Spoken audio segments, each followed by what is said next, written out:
Antes de qualquer coisa, a coisa mais importante que devo mencionar é que tudo o que fizemos naquela noite era para ser só uma brincadeira, tudo em boa diversão ou algo assim. Quer dizer, não havia como prever o que aconteceria. Nunca teríamos feito isso se soubéssemos que alguém iria se machucar, e nunca tivemos a intenção de causar mal a ninguém. Mas, infelizmente, foi exatamente isso que aconteceu. Eu e meus amigos, que vou chamar de Ren e Oliver, estávamos tentando decidir o que fazer no Halloween. Tínhamos 15 anos e achávamos que isso significava que éramos muito velhos para pedir doces, mas também não queríamos passar a noite toda em casa. O Halloween era numa sexta-feira aquele ano, o que significava que nosso horário para voltar para casa era mais tarde do que nos outros dias da semana. Queríamos aproveitar esse tempo extra fora na noite mais divertida do ano, fazendo algo que fosse, no mínimo, emocionante. O que inventamos era cruel, mas na época pensamos que seria engraçado. Se alguma coisa, acabou sendo assustador para nós e para a pessoa que decidimos assustar. Vivíamos em uma cidade relativamente grande nos subúrbios. Ren, Oliver e eu morávamos no mesmo bairro, e a alguns quarteirões de nós morava uma acumuladora, e não o tipo que mantém tudo confinado em casa. O terreno dela estava cheio, com pilhas de lixo de pelo menos 2 metros de altura no gramado e no quintal. Havia até lixo encostado na cerca do quintal do vizinho. Todos nós sabíamos quem ela era, mas ninguém a via com muita frequência. O jornal tentou entrevistá-la algumas vezes sobre a bagunça, mas ela sempre recusava. Pensamos que provavelmente era porque ela devia estar envergonhada pelo que a casa dela havia se tornado. Nosso plano era o seguinte: íamos nos esgueirar ao redor da casa e bater nas portas e janelas, balançar as maçanetas, fazer sons de fantasmas, o que pudéssemos fazer para assustá-la um pouco. Eu sei, você provavelmente está pensando que isso foi apenas maldade, e eu queria ter alguma desculpa para as nossas ações, mas realmente não tenho. De qualquer forma, quando anoiteceu, encontrei com Ren e Oliver, e vestidos com nossas fantasias, todos nos dirigimos para a casa dela. Algumas pessoas perguntaram do que estávamos fantasiados, e a única resposta que conseguimos dar foi: assaltantes de banco, já que todos estávamos vestidos de preto com meias ridículas sobre os rostos. Eu já estava constrangido com o quão ridículo devíamos estar, mas, olhando para trás, realmente deveria ter me preocupado com o que estávamos prestes a fazer. Chegamos à casa dela, e eu já estava nervoso. Para o bem da história, vou chamar a mulher de Emily. Quando entramos no quintal dela, fomos recebidos por um cheiro que só posso descrever como lixo e morte. Era tão ruim que implorei aos outros para fazermos outra coisa, porque achei que ia vomitar com a meia cobrindo meu rosto. Eu estava engasgando, mas eles só disseram para eu aguentar. Tentamos olhar pela janela para ver se ela estava dentro, mas não havia como ver nada. Estava bloqueada com lixo por dentro. Escutamos o que parecia uma TV ligada lá dentro, então tomamos isso como prova de que ela estava lá. Ren disse que o primeiro passo seria cada um de nós ir a uma janela diferente ao redor da casa e começar a bater para tentar assustá-la. Eu fui para o quintal, o que foi uma jornada pelo lixo e comida podre. Eu estava arrependido de cada segundo que passava lá, mas não queria pedir para ir embora de novo. Não queria que os caras pensassem que eu era um medroso ou algo assim. Cheguei até a porta de vidro que dava para a cozinha e comecei a bater. Enquanto eu batia, observei dentro da casa e vi um movimento vindo de um cômodo fora da minha visão. Fazendo o caminho pelo lixo e se aproximando da porta onde eu estava, vi Emily. Fazia anos que eu não a via, e soltei um suspiro quando ela apareceu. Ela parecia horrível, e quando digo horrível, não me refiro a feia, mas doente, fisicamente doente. Havia olheiras enormes sob os olhos dela, e ela devia ter ganhado uns 70 quilos desde a última vez que a vi. Suas roupas estavam extremamente sujas, e obviamente ela não tomava banho há muito tempo. Fiquei parado por um momento antes de perceber que precisava me esconder. mas meus pés estavam presos no lixo onde eu estava, e por mais que tentasse me mexer, não havia como sair dali antes que ela me visse. Então ouvi uma batida na porta da frente. Ela deve ter ouvido também, pois se virou na outra direção. Fiquei aliviado. Oliver pulou ao meu lado para perguntar o que eu estava fazendo. Quando contei que estava preso, ele começou a ficar preocupado. Ren veio ver o que estávamos fazendo, e ambos decidiram que a coisa mais engraçada seria me deixar lá para ver se ela me pegava. Que amigos, hein? Eles bateram na porta de trás e saíram de vista, enquanto eu observava a Emily se aproximar, subindo sobre o lixo dentro da própria casa, até abrir a porta de vidro, com um sorriso assustador. Ela me viu ali, lutando para me levantar e sair dali, e deu uma risadinha, o tipo de risadinha que uma menina faz quando ganha uma boneca no Natal. Parecia que ela tinha uma força sobre-humana, do jeito que me ergueu e me puxou para fora do monte de lixo. Ela praticamente me arrastou para dentro, enquanto eu me debatia e pedia desculpas, implorando para ela me soltar. Continuei gritando para os meus amigos me ajudarem. Olhei para eles enquanto viam ela me levar cada vez mais para dentro da casa, até que não conseguia mais vê-los. Eles pareciam assustados por mim também, e tudo o que pude fazer foi torcer para que chamassem ajuda. Depois de me arrastar pela imundície dentro da casa, ela me levou para o que presumi ser a sala de estar e me fez sentar num sofá coberto de fezes. O cheiro era ainda pior do que do lado de fora. Eu estava engasgando, e por mais que tentasse, não consegui segurar o vômito. Vomitei em cima de mim mesmo. A primeira coisa que ela disse me deu arrepios. Em uma voz que só posso descrever como a de alguém falando com um bebê, ela disse: "Ah, querido, deixa a mamãe limpar você. Você se sujou de novo." Eu estava aterrorizado. Depois do que pareceu uma eternidade, mas provavelmente foram apenas 30 minutos naquela casa, ouvi sirenes. Senti um alívio enorme quando ouvi a polícia bater na porta.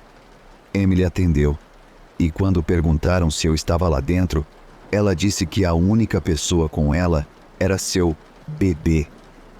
Eles pediram para verificar, e ao contornarem um monte de lixo que me bloqueava da vista deles, ficou claro que eu não era o bebê dela. Eles me disseram para me levantar e ir com eles, mas ela não gostou nem um pouco dessa ideia. Começou a gritar que eles não podiam levar o bebê dela. Ela se lançou na minha frente e não me deixava ir. Eles continuaram dizendo para ela sair do caminho, mas ela não saía. E quando um deles deu um passo para frente, ela avançou. Um dos oficiais gritou: "Taser! Taser! Taser!" E em segundos, ela estava no chão.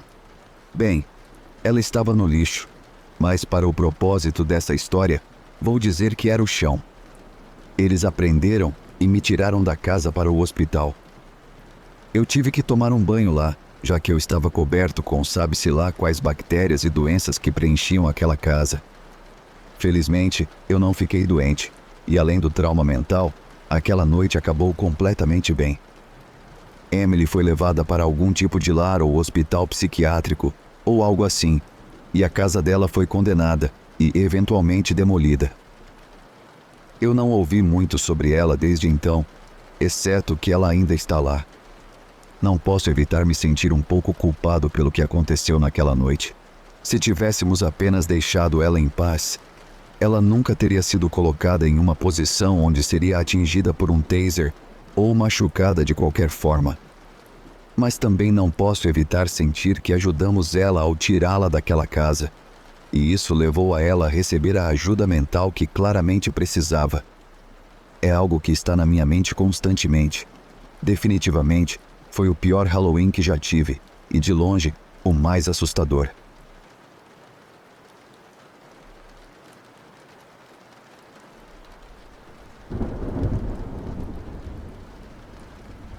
Eu trabalhava em uma lavanderia, o que já é assustador por si só.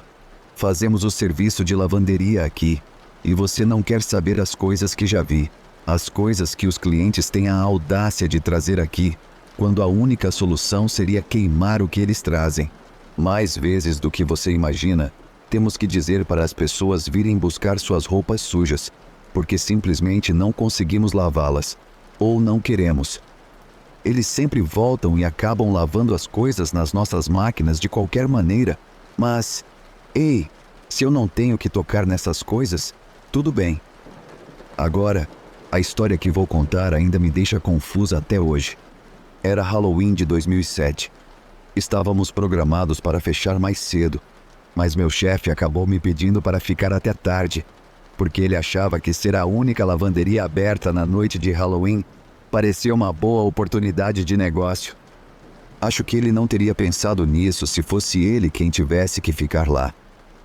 Então, em vez de fechar às 6 da tarde, iríamos fechar às 11. Ele me prometeu hora extra em dobro, então topei. Meu chefe saiu por volta das 7, me deu as chaves e disse para eu trancar tudo antes de sair. Eu realmente pensei que seria uma noite super tranquila, mas não foi. Muitas pessoas mais velhas vieram lavar suas roupas. Eles disseram que estavam gratos pelo horário estendido no Halloween, já que significava que haveria menos crianças na loja do que o habitual. Por volta das 10, todos já tinham ido embora, e eu não esperava mais ninguém naquela noite. 20 minutos antes do fechamento, um homem entrou. Ele vestia roupas rasgadas e sujas e cheirava a álcool e acho que drogas. Tento não julgar, então avisei que ele não teria tempo de secar suas coisas antes de fecharmos, mas ele ainda poderia usar a lavadora se não se importasse em levar as roupas molhadas com ele. Eu teria ficado mais tempo para ele secar as roupas, mas prometi ao meu marido que chegaria cedo o suficiente para ajudar a colocar as crianças na cama, e 11 já estava no limite. Não sabia o que pensar quando ele tirou roupas ensanguentadas do saco de lixo preto que carregava. E quando digo ensanguentadas, não falo de sangue seco. Quero dizer que, quando esse cara tirou as roupas do saco, elas estavam encharcadas e pingando sangue. Eu o encarava de olhos arregalados. Ele deve ter percebido, porque se virou para mim e perguntou se tínhamos água sanitária e disse que era açougueiro e que aquelas eram suas roupas de trabalho. Ele comprou água sanitária e tudo o que consegui responder foi As roupas batiam contra as laterais da lavadora enquanto ele as colocava, e eu observava a água e o sabão ficarem vermelhos escuros enquanto a máquina agitava as roupas. Quando o alarme finalmente tocou, sinalizando que o ciclo havia acabado, fiquei aliviada. Ele escolheu o ciclo rápido, então era apenas cerca de 10 horas quando ele terminou, e eu estava animada para ir para casa. Mas, quando ele tirou as roupas, elas ainda estavam longe de estarem limpas. Ele veio até o balcão e pediu, na verdade implorou, para que eu o deixasse lavá-las de novo. Isso significava mais 30 minutos com esse cara bem suspeito, lavando litros de sangue das roupas dele. Disse que era sangue falso que comprou na loja de Halloween para uma pegadinha que estava pregando em seus amigos naquela noite, mas acabou escorregando e se lambuzando todo. Eu também não acreditei nisso, mas não queria que ele soubesse disso. Então concordei em deixá-lo passar as roupas na máquina de novo. Ele reiniciou a lavadora, depois de adicionar mais água sanitária, e a água ficou clara dessa vez. Ele perguntou se eu queria ouvir uma história de terror, e Deus sabe que eu não queria. Mas, de novo, achei que dizer não a esse homem não era uma opção. Então apenas disse, claro. E aqui está o que ele contou. Um homem caminhava em um beco à noite quando sentiu um impulso. Um impulso que vinha sentindo de tempos em tempos, durante anos. Ele sempre se segurava e aprendia a ignorá-lo, mas dessa vez ele não conseguia. Ele não queria. Precisava ceder. Precisava satisfazer esse desejo que estava sentindo. Parecia que, se não o fizesse, ele morreria, que sua alma morreria. Era um desejo, o desejo de matar. O homem experimentava a morte desde criança. Dissecava animais mortos que encontrava e se fascinava de maneira estranha com serial killers e a forma como eles pensavam. Ele se relacionava com eles e até queria ser como eles às vezes. Bem, a versão bonita de prisão deles, pelo menos. Matar animais era bom, mas nunca era o suficiente. Quando chegou à idade adulta e conseguiu um emprego, subir de nível era tudo em que conseguia pensar.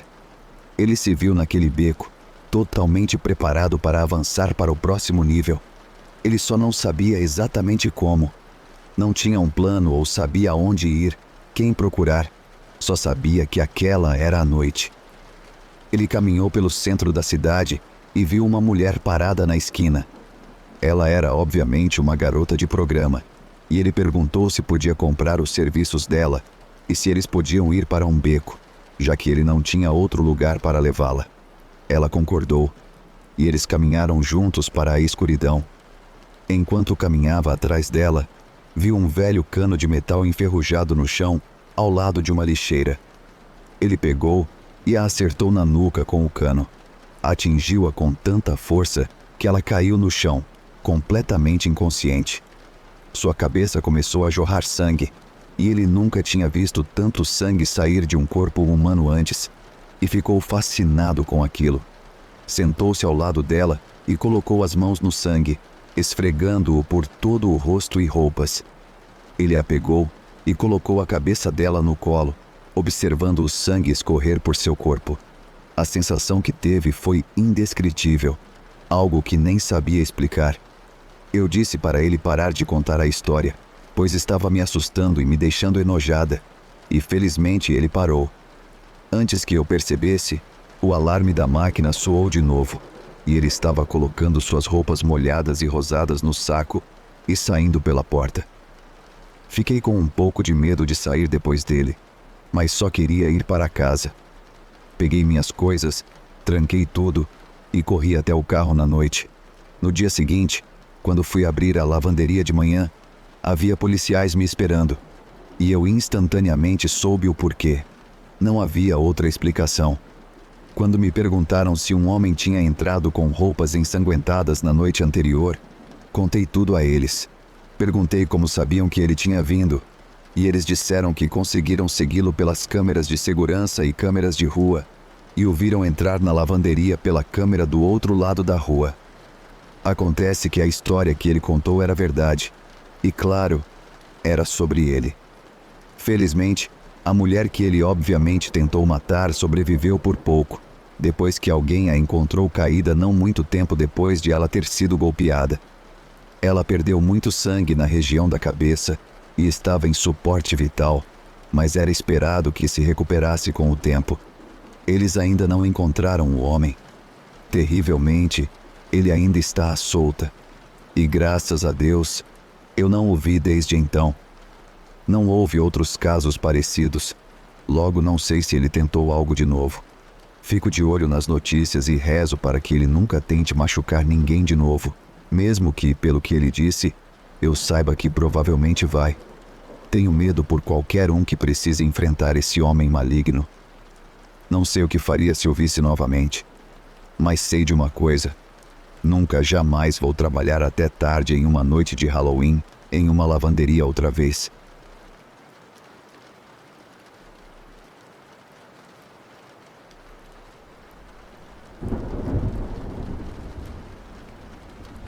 Eu não sou uma daquelas pessoas que acha que crianças não deveriam ganhar doces no Halloween.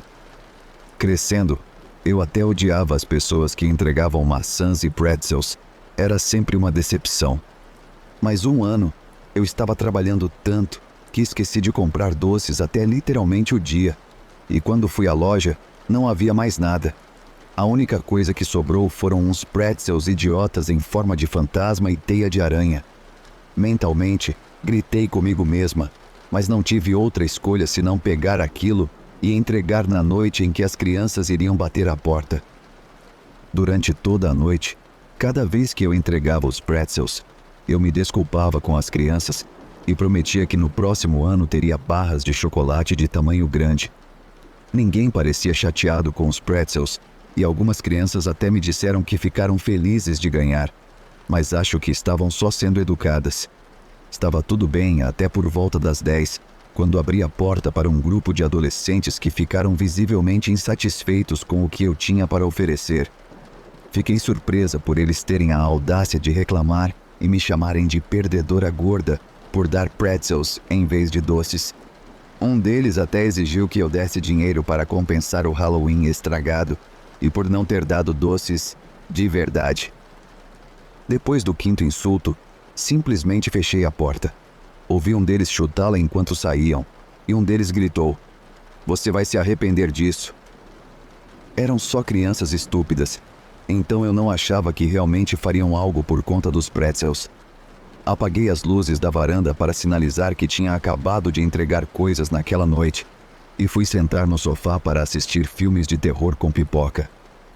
Algumas horas depois, enquanto assistia ao filme Halloween, ouvi um barulho de vidro quebrando vindo da porta da frente.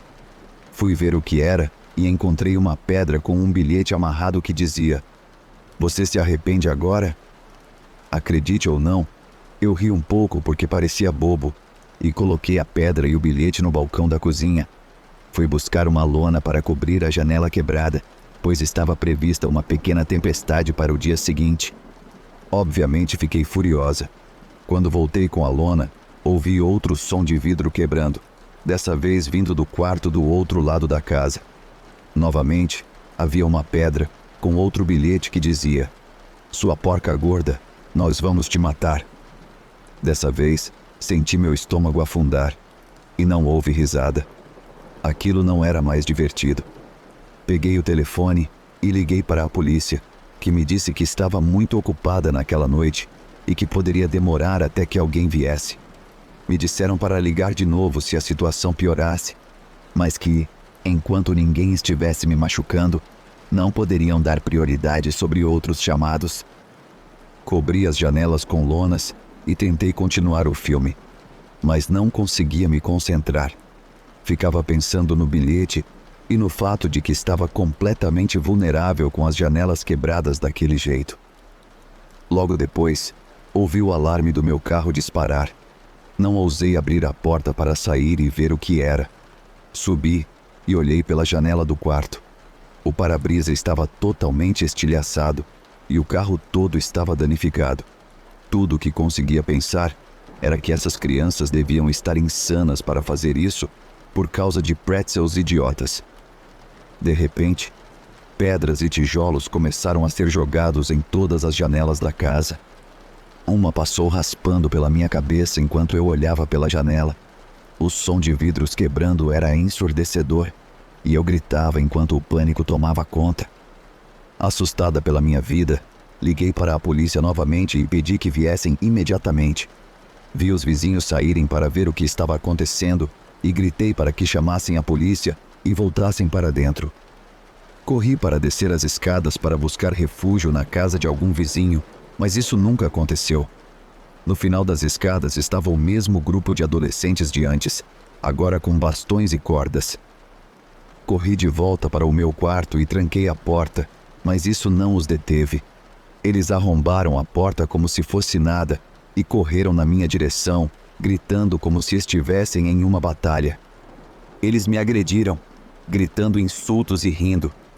Lembro-me de estar no chão, sentindo meu corpo entorpecer com cada golpe. O que mais me perturbou foi o riso. Eles estavam aproveitando o que faziam. Eventualmente, só vi escuridão.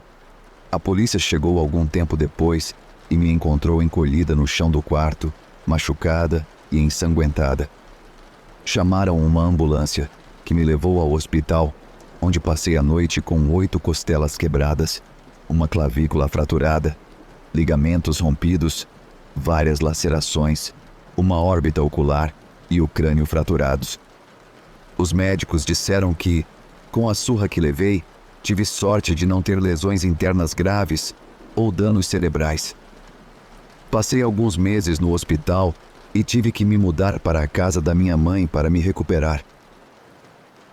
Felizmente, esses idiotas foram estúpidos o suficiente para se gabarem na escola.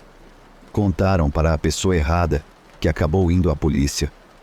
Ao todo, 8 adolescentes entre 14 e 17 anos foram presos e acusados de invasão, tentativa de homicídio e agressão com arma. Todos foram julgados como adultos e receberam penas entre 12 e 25 anos. Alguns fizeram acordos para contar o que aconteceu e reduziram suas penas, e fiquei aliviada por terem recebido o tempo que receberam. Recuperei-me totalmente, e a única sequela que ficou foi o PTSD daquela noite. Hoje, estou viva para contar a história. É seguro dizer que não entrego mais pretzels. Não entrego nada. Recuso-me a atender a porta na noite de Halloween e não quero correr o risco de irritar as crianças erradas e talvez repetir a noite mais assustadora da minha vida.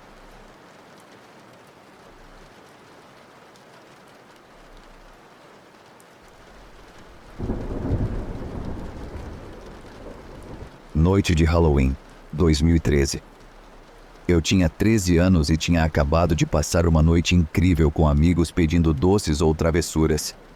Sabíamos que seria a última vez que faríamos isso juntos antes de ficarmos velhos demais. Todos morávamos a poucas ruas de distância e na volta fomos nos acompanhando até em casa. Eu fui a última pessoa andando sozinha depois de deixar Jack em sua casa. Ela até ofereceu para eu dormir lá, mas minha mãe queria que eu voltasse, já que era noite de escola no dia seguinte. A cidade onde vivíamos era pequena o suficiente para que nenhum dos nossos pais se preocupasse com a gente saindo sozinhos no Halloween. E estávamos felizes de não termos que lidar com nossos pais, nos seguindo a noite toda. Depois que vi Jack fechar a porta, comecei a andar pela rua, esperando chegar antes do toque de recolher, que era às 10 da noite. Normalmente, era às 9, mas minha mãe fez uma exceção para o Halloween, e eu estava agradecido por isso. Enquanto eu caminhava pela rua mal iluminada, comecei a ouvir um barulho vindo dos arbustos ao meu lado. Olhei, mas sem uma lanterna, não conseguia ver nada. Acelerei o passo, mas o som me acompanhava. Era como um rosnado, e por mais que eu tentasse me convencer de que era corajoso, naquele momento me senti como uma criança pequena, precisando do meu pai para me salvar. Em algum momento, minha caminhada rápida virou uma corrida. Ouvi galhos se partindo e o rosnado se transformou em latidos. Quando cheguei ao final da rua, percebi que o que estava me seguindo era um cão muito grande e incrivelmente intimidador. Parecia um pitbull, mas o mais assustador era o seu tamanho e o fato de estar mostrando os dentes e rosnando através de uma cerca baixa. Foi como se nós dois tivéssemos percebido ao mesmo tempo a altura da cerca. Eu juro que nós nos olhamos nos olhos, como se o cachorro e eu soubéssemos o que ele estava prestes a fazer. Gritei para ele várias vezes enquanto me afastava devagar. Mas claro, o cachorro pulou facilmente a cerca e veio em minha direção. Comecei a correr, mas não tinha chance contra o cachorro. Fiz a única coisa que pude pensar. Pulei em cima de um carro próximo e comecei a gritar por ajuda. Não sei se alguém me ouviu ou se acharam que era uma brincadeira de Halloween, mas ninguém veio. O cachorro saltava ao lado do carro onde eu estava e eu rezava para que o alarme disparasse, fazendo o dono sair e talvez chamar ajuda. Mas claro, o alarme não tocou e eu fiquei lá, sem saída. Estava chorando e rezando para que minha família notasse meu atraso e viesse me buscar. Eu estava pronta para esperar a noite toda naquele carro, até que o cachorro percebeu que poderia pular na caçamba da caminhonete para chegar mais perto de mim. Ele pulou, e antes que eu percebesse, estava deslizando para fora do carro e sendo perseguida novamente pela rua. Minha capa estava me atrasando, e com ela amarrada no pescoço, parecia que eu estava sendo sufocada. Arranquei a capa e joguei em direção ao cachorro, mas passou direto. Vi uma árvore que parecia fácil de escalar e decidi arriscar. Corri o mais rápido que pude e, como se fosse o próprio Tarzan, subi uns 3 metros em segundos. O cachorro ficou na base da árvore, pulando em minha direção, mas eu estava segura, pelo menos por enquanto. Eu me agarrava à sacola de doces, decidida a não perder uma bala sequer. Fiquei lá em cima pelo que pareceu uma eternidade, enquanto o cachorro esperava que eu descesse. Depois de 10 minutos, ele parou de latir e apenas ficou lá, me observando. Sabia que demoraria um pouco para meus pais perceberem meu atraso, então comecei a comer o doce e a encarar o cachorro. Acabei sentindo pena dele.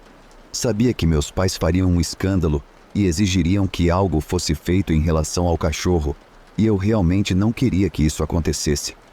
Decidi que faria o que fosse necessário para sair daquela situação por conta própria e salvar o cachorro de um destino ruim. Pensei em várias alternativas, até que tive uma ideia. A árvore onde eu estava dava para o quintal de alguém, e logo ao lado da cerca havia uma janela. Achei que, se eu jogasse a sacola de doces com força suficiente na janela, poderia acordar as pessoas da casa e distraí-las por tempo suficiente para eu escapar. Juntei todos os doces no fundo da sacola plástica e a amassei em uma bola firme. Respirei fundo e joguei o mais forte que pude na janela. Infelizmente para os donos da casa, a janela quebrou. As pessoas acordaram e saíram pela porta dos fundos. O cachorro correu em direção a eles e aproveitei a oportunidade para descer da árvore e correr para casa. Cheguei em menos de 5 minutos e havia 2 viaturas em frente à minha casa. Acho que meus pais notaram meu atraso. Eu estava 3 horas depois do toque de recolher. Meu pai saiu para me procurar, mas não me viu na árvore. Tive que contar tudo o que aconteceu e como o cachorro fugiu, a polícia não conseguiu encontrá-lo. Os donos da casa disseram que o cachorro fugiu quando voltaram para dentro e meus pais tiveram que pagar pelos danos. Nunca mais vi o cachorro e, sinceramente, parte de mim ficou aliviada. Sei que alguns achariam que o cachorro merecia ser encontrado, mas acredito que a culpa era dos donos, não dele. Talvez essa história não tenha uma moral específica, mas ela foi completamente inesperada e eu só fico feliz de ter conseguido subir naquela árvore.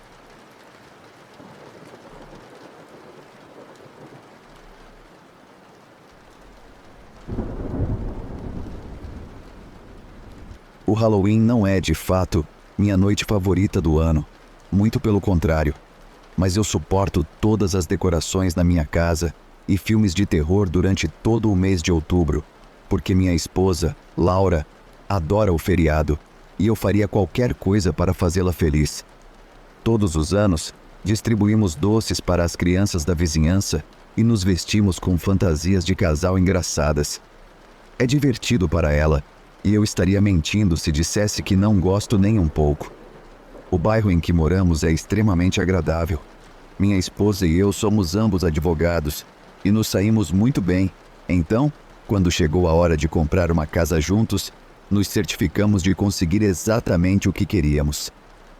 No Halloween de 2009, Laura e eu estávamos vestidos de Sam e Frodo, de O Senhor dos Anéis. Ela insistiu e eu achei hilário. Até vestimos nosso bebê de Gollum. Estávamos distribuindo doces, como de costume, e ver as fantasias de todas as crianças da vizinhança foi bem divertido. Nunca tivemos problemas antes ao distribuir doces, mas essa noite provaria ser muito, muito diferente. Por volta das 9, Laura atendeu a porta e, em vez de ouvir doces ou travessuras, encontrou um garoto, talvez de 8 ou 9 anos, chorando em nossa entrada. Ela se agachou e perguntou o que havia de errado, mas ele não estava falando muito. Entre os soluços, ele dizia que estava perdido e que precisava de água. Laura tentou perguntar onde estavam os pais dele, mas ele não respondeu. Ela o trouxe para dentro e o levou até a cozinha para pegar água. Ela fez sinal para eu a seguir para a sala de estar, e quando o fiz, ela me disse que ia chamar a polícia. Eu disse que era uma boa ideia, mas também deveríamos esperar o garoto se acalmar um pouco e então perguntar se ele sabia o número de telefone dos pais dele.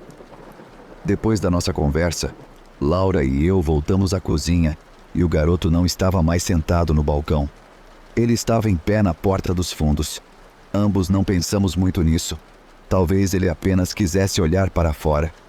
Nós o sentamos à mesa e perguntamos qual era o número de telefone dos pais dele ou se havia alguém que pudéssemos chamar para buscá-lo. Ele finalmente parou de chorar e nos disse que não sabia o número de telefone dos pais, mas sabia o do irmão dele. Ele fez a chamada e em 15 minutos o irmão dele estava à nossa porta, suado e claramente preocupado. Ele nos disse que tinha saído para pegar doces com o irmão e que, ao desviar o olhar por um segundo, ele havia sumido. Ele nos agradeceu mais do que precisava e nós assistimos enquanto eles caminhavam pela rua, fora de vista. Eu mencionei à minha esposa como o irmão parecia nada com ele e definitivamente era muito mais velho do que 14 anos, a idade que ele disse ter. Contemplamos ainda chamar a polícia só para contar o que aconteceu, mas acabamos decidindo contra isso quando nosso pequeno Gollum começou a chorar e percebemos que já tínhamos o suficiente em nossas mãos. O garoto estava com o irmão agora e ele ficaria bem. Laura ainda estava preocupada, então passei as horas seguintes a tranquilizando de que tudo ficaria bem e que havíamos feito nossa parte ajudando o garoto quando ele precisava. À meia-noite, minha esposa e eu nos deitamos para dormir, com nosso bebê no berço ao lado da cama dela. Laura continuava falando sobre como a noite foi bem-sucedida, mas ainda se sentia um pouco insegura sobre o garoto que havíamos ajudado mais cedo. Comecei a ficar um pouco irritado por ela continuar tocando no assunto e, eventualmente, disse que não queria mais falar sobre isso e que a situação estava resolvida e acabada. Eu estava errado. Por volta das 3 da manhã, minha esposa me acordou. Ela disse que ouviu algo lá embaixo e sentiu que alguém estava na casa. Assim que ela disse isso, ouvi o que parecia ser passos subindo as escadas. Eu sussurrei para Laura levar o bebê para o banheiro que estava conectado ao nosso quarto e trancar a porta. Fui para o nosso armário e fechei a porta atrás de mim. Levou um segundo para eu me lembrar o código do cofre, mas respirei aliviado quando finalmente consegui abrir. Tirei minha arma do cofre e tentei ficar o mais quieto possível. Eu esperava que minha esposa tivesse levado o telefone para o banheiro com ela e estivesse chamando a polícia. Eu abri a porta do armário o suficiente para ver a porta que levava do nosso quarto para o corredor. Eu assisti enquanto um homem usando uma máscara de palhaço horripilante abria a porta e entrava no quarto.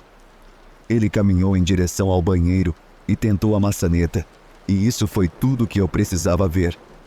Abri lentamente a porta do armário para não alertar o homem da minha presença, enquanto apontava a arma para a cabeça dele. Com uma voz mais trêmula do que eu gostaria, eu disse: "Pare. Estou chamando a polícia. Você precisa sair." Eu não acho que ele percebeu que eu estava apontando uma arma bem na cara dele, porque ele virou rapidamente, como se fosse me atacar ou algo assim, mas assim que ele viu o que eu estava segurando, ele congelou no lugar. Minhas costas estavam voltadas para a porta, o que foi um pouco estúpido da minha parte. Eu havia presumido que o cara estava sozinho, mas rapidamente aprendi que não era o caso. Atrás de mim, ouvi alguém limpar a garganta e me dizer para colocar a arma para baixo. Um olhar na direção da voz me deixou chocado ao ver o garoto de antes, bem atrás de mim, apontando uma arma para mim. Minha mente estava a mil. Eu sabia que se eu colocasse a arma para baixo, não teria nada para me proteger ou proteger minha esposa e filho. Sempre soube que arriscaria minha vida pela minha família e não podia deixá-los na mão entregando isso a esse homem e essa criança. Naquele momento, eu decidi que realmente só havia uma opção, e tudo contava com uma coisa: que a criança não estava tão confiante quanto parecia. Eu atirei na perna do homem, e enquanto ele desmoronava no chão, me virei e derrubei o garoto, lutando para tirar a arma da mão dele. Felizmente eu estava certo. Eu pensei que se eu atirasse no cara, a criança ficaria tão chocada e assustada que não conseguiria realmente atirar em mim. Minha esposa estava gritando no banheiro, perguntando se eu estava bem, e começou a gritar quando ouviu eu dizer que estava bem.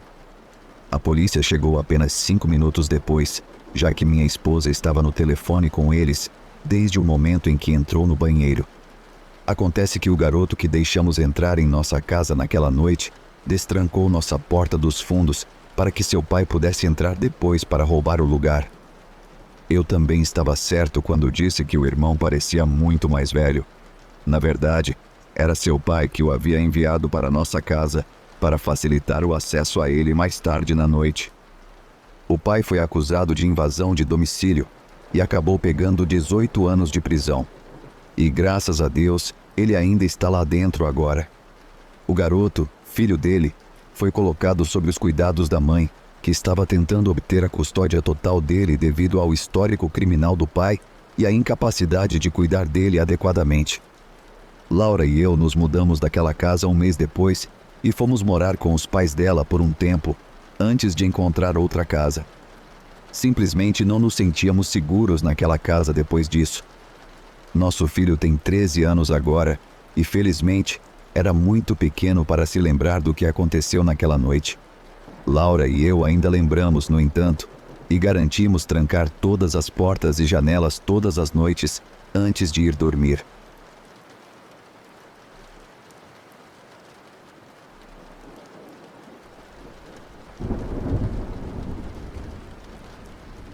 Halloween é uma das minhas noites favoritas do ano. Mesmo agora, como adulta, é divertido ser criança. Mas ser criança é, sem dúvida, a melhor época para celebrar o feriado mais incrível do ano.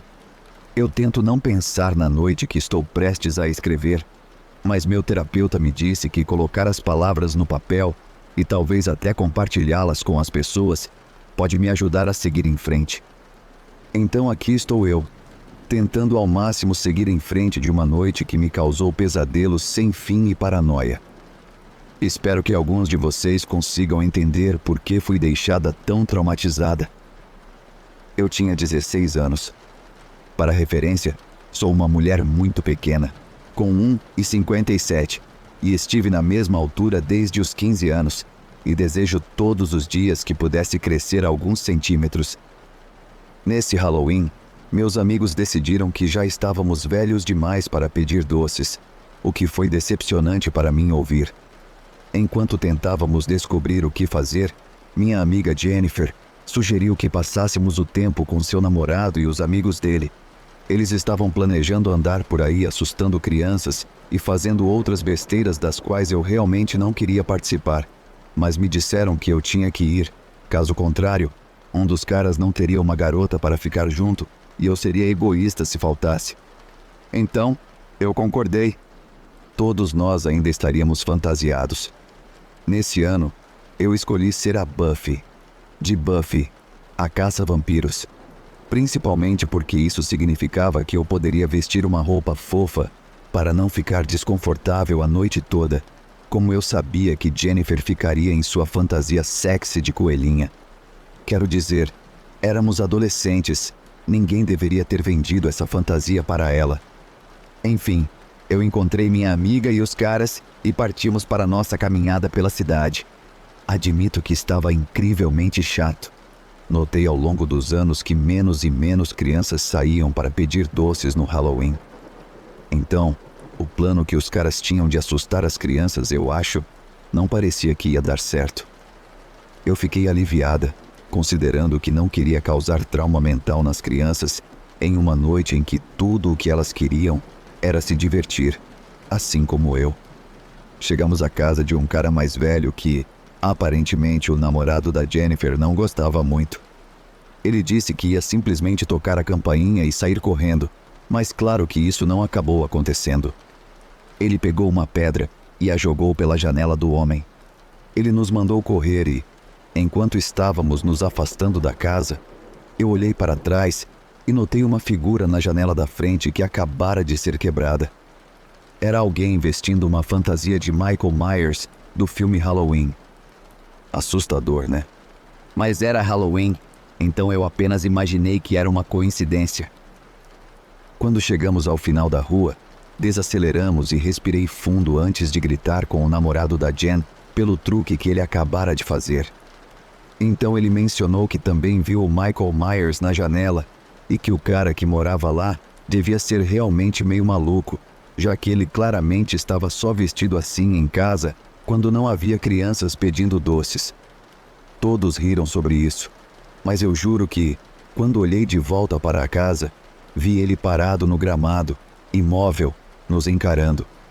Eu me virei para contar ao grupo e, assim como no filme, quando todos se viraram para olhar, ele tinha sumido. Vou dizer que o filme Halloween sempre foi um dos que mais me assustaram. Então a ideia de alguém que se parecia exatamente com o psicopata do filme, nos observando, não era exatamente a melhor sensação do mundo. Quando viramos a esquina para sair do bairro, não pude evitar de continuar olhando para trás, esperando que ele estivesse lá nos seguindo, mas ele não estava. Paramos no McDonald's alguns minutos depois, compramos algumas coisas para comer e nos sentamos em uma das mesas do lado de fora. Eu estava desfrutando das minhas batatas fritas quando olhei para cima, em direção ao cinema do outro lado da rua. E lá estava ele, parado sob a luz da frente, quase como se quisesse que eu o visse. Desta vez, não tirei os olhos dele, e quando apontei para os outros, o namorado da Jen gritou para ele que era um esquisito e para deixar a gente em paz. Mas, permanecendo em personagem, ele não disse nada e apenas inclinou a cabeça como se estivesse confuso. Não demorou muito para que ele deixasse sua postura de estátua e começasse a se aproximar lentamente de nós. O namorado da Jen estava gritando para ele ficar longe, mas assim que ele estava a meio caminho do estacionamento, acho que todos nós ficamos assustados o suficiente para começarmos a correr. A Jen correu em uma direção com o namorado e os outros 2 caras foram com eles, minha amiga Jane. Felizmente decidiu vir comigo enquanto corríamos para o bairro próximo. Depois de alguns quarteirões, chegamos a uma pausa, ofegantes, e fizemos um plano para chegar à casa dela o mais rápido possível, e se víssemos o cara novamente, avisar uma a outra para que pudéssemos continuar correndo, se necessário. Andamos por cerca de 10 minutos e não vimos nada, exceto algumas crianças pedindo doces aqui e ali. Estávamos andando por uma rua, quando uma criança que saía de uma casa à frente apontou para trás e disse: "Uau, legal, cara, fantasia de Michael Myers." Jane e eu nos olhamos antes de rapidamente nos virarmos, apenas para sermos recebidas pela aterrorizante realização de que ele estava caminhando apenas a 1,5 metro atrás de nós. Ambas gritamos e saímos correndo em direção à casa da Jane, desta vez sem parar para nada. Nós entramos na casa e, entre lágrimas, explicamos para a mãe da Jane o que estava acontecendo. Contamos tudo sobre o namorado da Jane jogando a pedra na casa do cara, o que ela não gostou e planejava relatar, e sobre o homem que estava nos seguindo a noite toda. Ela realmente achou engraçado que ele estava nos seguindo. Ela disse que merecíamos isso pelo que fizemos com a casa do cara. Nos sentamos no sofá depois de nos trocar por pijamas, e a mãe da Jane ligou para a minha para garantir que eu pudesse passar a noite. Quando ela voltou para a sala, ela estava rindo e disse que nosso amigo estava parado na calçada lá fora e que devíamos apenas dizer olá. Ficamos confusas. A Tara correu por nós enquanto espiávamos pela janela e lá estava ele, nos encarando. Nós olhamos para ele. A mãe da Jane estava de alguma forma ainda rindo quando começamos a chorar novamente, dizendo a ela que realmente não era engraçado e estávamos assustadas. Quando ela percebeu que não era uma piada para nós e que estávamos realmente chateadas, chamou o marido para ir lá fora e dizer a ele para ir embora. Ele realmente se aproximou do cara e ele apenas se afastou. Pensamos que isso seria o fim, mas não foi. Depois que Jane e eu fomos para um quarto dormir, conversamos sobre quão horrível a noite tinha sido e o quanto desejávamos que pudéssemos voltar e desfazer isso. Jane mudou de assunto e estava falando sobre um garoto que ela gostava quando ouvimos uma batida na janela dela. Definitivamente não estávamos dispostas a olhar quem era. Não éramos tão estúpidas. Ao invés disso, fomos e chamamos o pai da Jane e ele foi conosco de volta ao quarto da Jane para olhar. Ele puxou as cortinas e lá estava ele, o homem na fantasia de Michael Myers, parado bem do lado de fora da janela da Jane, encarando. Ele estava completamente indiferente ao fato de que seu pai estava ali. Ele apenas encarava a Jane e a mim. Gritamos e saímos correndo do quarto, enquanto observávamos seu pai sair correndo para confrontar o homem. A mãe dela nos disse para irmos ao quarto dela enquanto ela chamava a polícia. E quando eles chegaram, prenderam o homem. Eles nos contaram que o homem na fantasia não era o velho cuja casa havia sido vandalizada pelo namorado da Jen. Na verdade, eles não conheciam o cara. Quando foram verificar a casa, encontraram o homem estrangulado até a morte. O homem que estava nos seguindo confessou que planejava fazer o mesmo conosco. Ele apenas não esperava que um homem maior que ele estivesse em casa conosco. Ele foi condenado à prisão perpétua, então, felizmente, não preciso me preocupar com ele saindo e me machucando, mas aquela noite ainda me assombra. Espero que um dia eu possa encontrar paz e conseguir seguir em frente do que aconteceu naquela noite. Talvez um dia eu consiga. Eu realmente amo o Halloween. O dia, não o filme.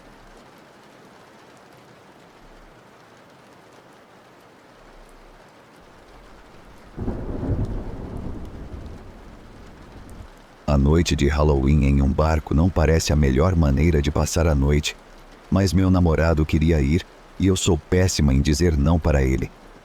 Estávamos supostos a ir de fantasia, mas eu já estava temendo a noite, sem precisar usar uma roupa desconfortável e provavelmente irritante a noite toda. Eu só queria fazer meu namorado feliz, mas a noite acabou sendo muito diferente do que planejamos ou do que eu esperava. Chegamos ao cais cerca de 30 minutos mais cedo para garantir um lugar no barco, e eles estavam vendendo ingressos bem ali. Se você chegasse muito tarde, não conseguiria embarcar. Subimos a bordo e estava lotado. As pessoas já estavam bêbadas e agindo como idiotas, e eu não estava nada animada para a noite que estava por vir. Sempre fui introvertida, e meu namorado na época era extremamente extrovertido. Basicamente, o oposto atrai, eu acho. Olhando para trás, ele deveria entender o quão desconfortável aquela noite me deixaria, e poderíamos ter chegado a um compromisso e feito algo que ambos gostássemos. Mas com ele, tudo era sobre o que ele queria. A maior parte da noite passei sentada em uma mesa, esperando que tudo acabasse. Meu namorado me abandonou assim que viu que um de seus amigos estava lá, e isso provou ser uma noite horrível. Estávamos a 1 quilômetro da costa e eu não tinha para onde ir. Para piorar as coisas, o barco de repente parou. As luzes se apagaram e a música parou. As pessoas começaram a vaiar, como se fosse tudo uma brincadeira, mas eu sabia que havia algo errado. Comecei a perguntar à tripulação o que estava acontecendo, mas eles também não sabiam. Pessoas bêbadas e entediadas são as piores para se estar perto. Um monte delas achou que seria engraçado correr de um lado para o outro para tentar balançar o barco. Ele balançou um pouco, mas não teve muito sucesso. O capitão apareceu e fez um anúncio dizendo que estavam tentando conseguir ajuda da guarda costeira, mas não estavam tendo muita sorte em se comunicar com alguém e nos informou que poderíamos ficar ali por um tempo. Estava começando a ficar frio e eu não conseguia encontrar meu namorado em lugar nenhum. Estava tão escuro que tudo o que eu conseguia ver eram as pulseiras de luz que as pessoas estavam usando e as telas de telefone se acendendo ocasionalmente. Sentei-me perto da frente do barco e tudo o que pude fazer foi esperar. Foi quando um homem se sentou ao meu lado. Ele colocou o braço em volta de mim e, com o hálito de álcool, perguntou por que eu estava sentada ali sozinha. Empurrei seu braço para longe de mim e me levantei para sair, mas ele não gostou disso. Ele me agarrou pelo pulso e me puxou de volta tão forte que pensei que meu cóccix tivesse quebrado quando bati no convés de metal. Ele riu e disse que eu ficaria com ele pelo resto da noite. Fiquei com medo e confusa, mas sabia que a noite logo acabaria. O medo que eu sentia quase me impediu de me mover, então eu fiquei ali com aquele homem enquanto ele segurava minha mão. Finalmente, meu namorado me encontrou e perguntou o que eu estava fazendo com outro cara. Tentei contar a ele o que tinha acontecido, mas ele não acreditou em mim. Na verdade, achou que eu estava traindo-o Em vez de me ajudar, ele simplesmente virou as costas e foi embora. Fiquei imediatamente devastada. Isso só fez com que o cara que me segurava achasse que eu era dele para sempre. Ele disse que, porque eu estava solteira agora, eu era dele, e até teve a audácia de dizer que eu iria para casa com ele naquela noite, porque ele disse que sim. Levantei-me novamente, tentando me afastar daquele psicopata, mas desta vez ele me acompanhou. Ele se posicionou ao meu lado e me agarrou pela cintura, sussurrando no meu ouvido: "Se você tentar se afastar de mim novamente, eu me certifico de que você nunca sairá deste barco." Meu coração começou a disparar.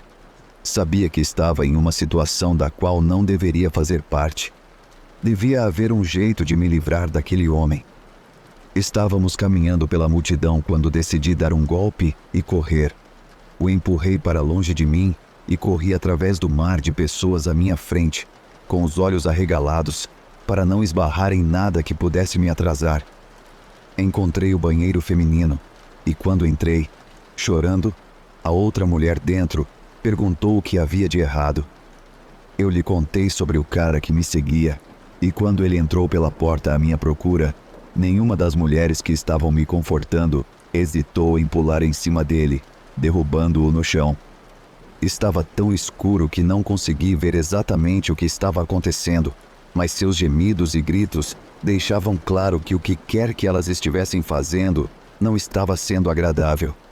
Escutei e observei o máximo que pude enquanto elas o socavam e chutavam até que ele ficasse inconsciente. Enquanto o arrastavam para fora do banheiro, as luzes se acenderam e todos se viraram para olhar. Deve ter sido uma visão e tanto, pois todos ficaram chocados ao vê-lo. Ele parecia pior do que eu pensava. Eu só consegui ver um pouco na escuridão, mas quando as luzes se acenderam, era fácil ver o estrago que haviam feito nele. Seu rosto se tornara quase irreconhecível, suas roupas estavam quase completamente rasgadas e seu corpo estava vermelho, de um jeito que ele definitivamente teria hematomas na manhã seguinte. O capitão conseguiu entrar em contato com a guarda costeira e a polícia usando o celular de alguém, e ele se certificou de que chegássemos ao cais o mais rápido possível para que o cara pudesse receber atendimento médico, já que ele claramente precisava. A polícia estava lá para nos receber quando chegamos, e eu, juntamente com as mulheres que o socaram até deixá-lo inconsciente, fomos interrogadas sobre o que havia acontecido. Outras pessoas que testemunharam ele me segurando confirmaram minha história. O que realmente me preocupava, porém, era o fato de que eles me viram lutando sentada com aquele cara. Perceberam que era um problema e ainda assim não fizeram nada. O homem foi preso após deixar o hospital e foi acusado de assédio. Ele recebeu apenas 90 dias e uma pequena multa de $400. Também foi ordenado que ficasse longe de mim e não me contactasse de forma alguma. Ele nunca admitiu o que fez, negou tudo e disse que eu inventei tudo para fazê-lo parecer mal, até ameaçou me processar por um tempo. Mas havia testemunhas suficientes e tudo o que eu disse sobre o que aconteceu foi provado como verdadeiro. Terminei com meu namorado na noite seguinte à festa no barco e não falei mais com ele desde então, por razões óbvias. Mais do que tudo, sou grata por aquelas mulheres que me salvaram. Elas sabiam que eu estava em apuros e não hesitaram em me ajudar. Na verdade, ainda sou amiga da maioria delas. Em todo Halloween, saímos juntas e sempre cuidamos umas das outras, se precisarmos.